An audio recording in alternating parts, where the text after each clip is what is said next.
नमस्कार, मी सुनीताज किचन मराठीमध्ये तुमचं खूप खूप स्वागत। तुम्हा सर्वांना भाऊबीजेच्या खूप साऱ्या शुभेच्छा। अजून एक आनंदाची बातमी म्हणजे आपले खूप कमी वेळामध्ये 500 सबस्क्रायबर पूर्ण झालेले आहे आणि असा सपोर्ट तुम्ही नेहमी करत राहाल अशी आशा आहे। त्याबद्दल तुमचे खूप खूप धन्यवाद। आणि अशाच प्रकारच्या नवनवीन आणि वेगवेगळ्या रेसिपीज मी तुमच्याशी या चॅनलवर शेअर करत राहील आणि या चॅनलला तुम्ही असाच सपोर्ट करत राहा।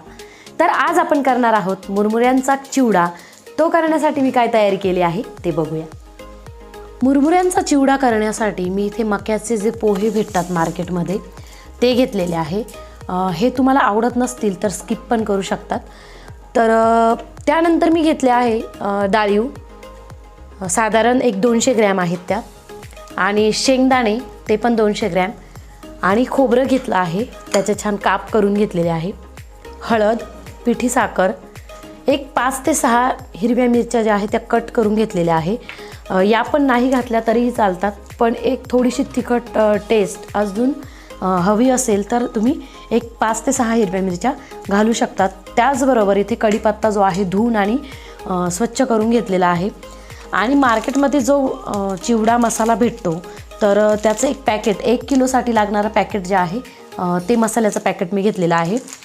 चिवडा अजून छान करण्यासाठी, टेस्टी करण्यासाठी त्यामध्ये मी हे जे फरसाण आहे ते घालून घेणार आहे।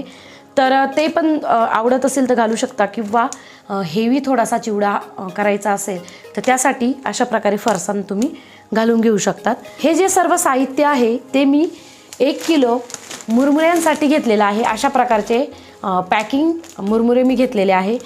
पॅकिंग घेतलेले आहे कारण ते जास्त सादळलेले नसतात, ते अगदी कुरकुरीत असतात। तर हे मुरमुरे मी चाळणी, आपली गहू चाळायची जी चाळणी असते त्या चाळणीने चाळून घेणार आहे आणि त्याची जी पावडर वगैरे असते ती साफ करून घेणार आहे। आणि रेसिपीला स्टार्ट करूया। चिवडा बनवण्यासाठी सुरुवातीला मी साधारण 1 पाव किलो तेल जे आहे ते तापायला ठेवलेलं आहे। ते तापलेलं आहे आणि सर्वात प्रथम आपण शेंगदाणे जे आहे ते तळून घेणार आहोत।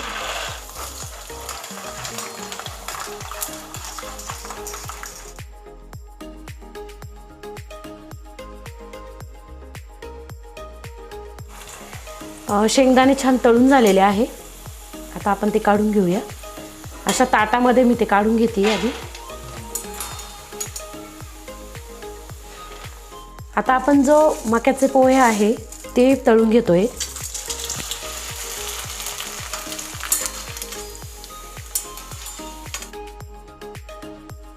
आता आपण खोबरं जे आहे ते तळून घेऊया। खोबरं पटकन तळलं जातं त्यामुळे ते पटकन काढून घ्यायचंय।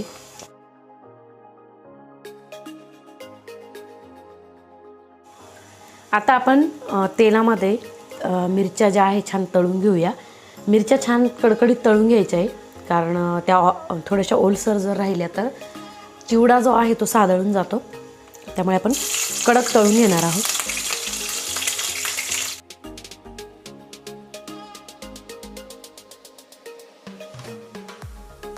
आता मिरच्या पण छान कडक तळून झालेल्या आहे, आता आपण त्या काढून घेऊया।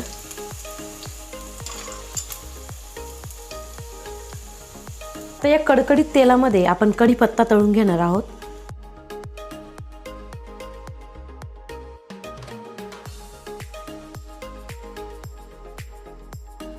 कढीपत्ता तळून झालेला आहे, आता आपण तो पण काढून घेऊया।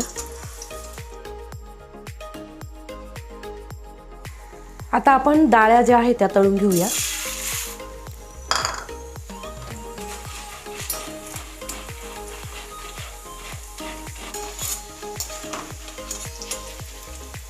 डाळ्या आपल्या तळून झालेल्या आहे, आता त्या पण आपण काढून घेऊया। आता सर्व पदार्थ तळून झालेले आहे आणि हे तेल जे आहे गार होऊन द्यायचं आहे, म्हणजे कोमट होऊ द्यायचं आहे, आणि नंतर त्यामध्ये आपण जो मसाला आहे तो घालणार आहोत। तेल आता कोमट झालेलं आहे आणि त्यामध्ये 1 किलो मुरमुऱ्यांच्या चिवड्यासाठी 100 ग्रॅम जो काही चिवडा मसाला भेटतो तो घालून घ्यायचा आहे।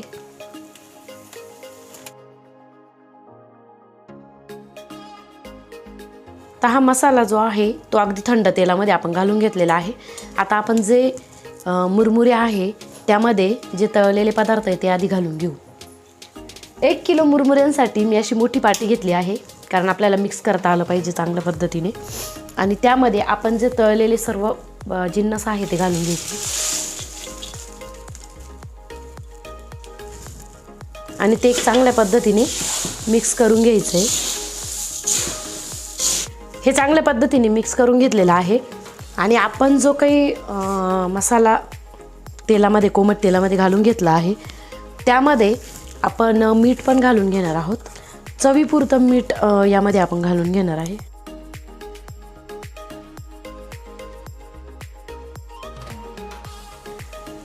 तर एक मसाल्याचे जे चमचा असतो त्याने मी एक 3 ते 3.5 चमचे मीठ जे आहे ते घालून घेतलं. त्यानंतर आपण एक अर्धा चमचा हळद जी आहे ती घालून घेऊया.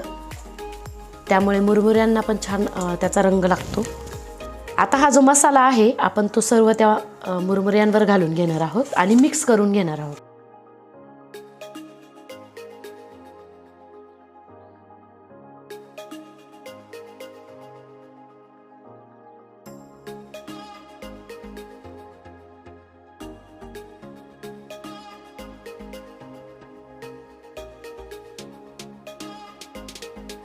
तर अशा प्रकारे जे मसाल्याचे गाठी असतात त्या हाताने अशा फोडून घ्यायच्या आहे आणि पूर्ण चिवड्याला मसाला जो आहे तो लावून घ्यायचा आहे.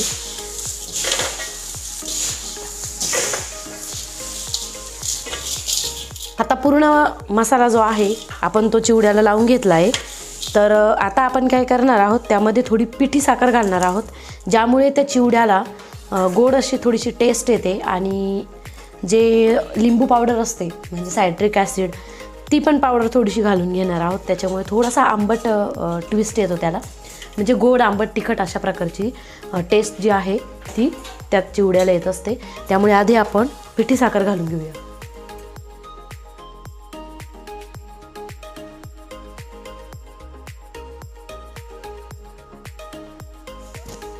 लिंबू पावडर अगदी थोडी घालायची आहे, जास्तीची पण नाही घालायची कारण ती खूप आंबट असते.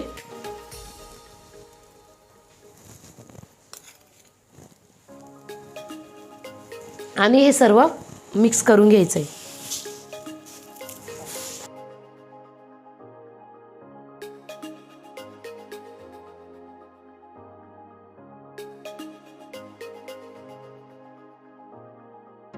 आता मुरमुऱ्याचा जो चिवडा आहे तो तयार आहे.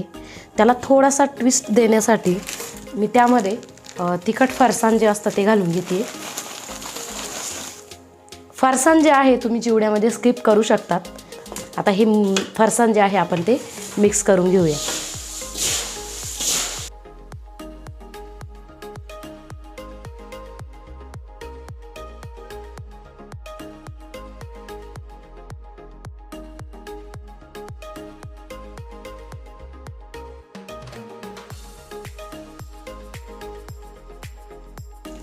अशा प्रकारे मस्त गोड आंबट तिखट चवीचा मुरमुऱ्यांचा चिवडा तयार आहे. ही रेसिपी नक्की ट्राय करा. कशी झाली हे कमेंटमध्ये सांगायला विसरू नका. चॅनलवर पहिल्यांदा आलेले असाल तर एकदा सबस्क्राईब नक्की करा.